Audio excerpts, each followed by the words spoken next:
Ölümle yaşamı ayıran çizgi, siyahla beyazı ayıramaz ki. Her yolun sonunda ölüm olsa da sevenleri kimse ayıramaz ki.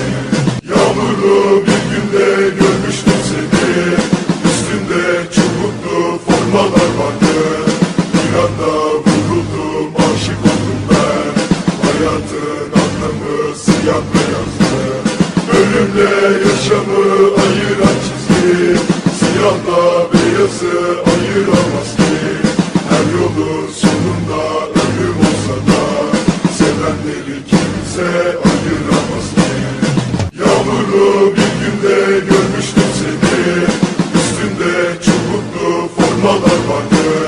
Bir anda vuruldum, aşık oldum ben, hayatın anlamı siyah beyazdı. Ölümle yaşamı ayıran çizgi, siyahla beyazı ayıramaz ki. Her yolun sonunda ölüm olsa da sevenleri kimse ayıramaz ki. Yağmurlu bir günde görmüştüm seni, üstünde çubuklu formalar vardı. Bir anda vuruldum, aşık oldum ben, hayatın anlamı siyah beyazdı. Ölümle yaşamı ayıran çizgi, siyahla beyazı ayıramaz ki. Her yolun sonunda ölüm olsa da sevenleri kimse ayıramaz ki. Yağmurlu bir günde görmüştüm seni, üstünde çubuklu formalar vardı. Bir anda vuruldum, aşık oldum ben, hayatın anlamı siyah beyazdı.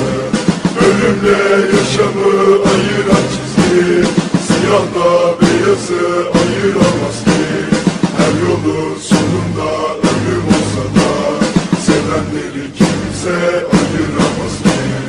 Yağmurlu bir günde görmüştüm seni, üstünde çubuklu formalar vardı.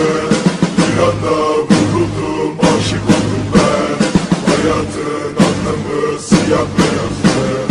Ölümle yaşamı ayıran çizgi, siyahla beyazı ayıramaz ki. Her yolun sonunda ölüm olsa da sevenleri kimse ayıramaz ki. Yağmurlu bir günde görmüştüm seni, üstünde çubuklu formalar vardı. Bir anda vuruldum, aşık oldum ben, hayatın anlamı siyah beyazdı. Ölümle yaşamı ayıran çizgi, siyahla beyazı ayıramaz ki. Her yolun sonunda ölüm olsa da sevenleri kimse ayıramaz ki. Yağmurlu bir günde görmüştüm seni, üstünde çubuklu formalar vardı. Bir anda vuruldum, aşık oldum ben, hayatın anlamı siyah beyazdı. Ölümle yaşamı ayıran çizgi, siyahla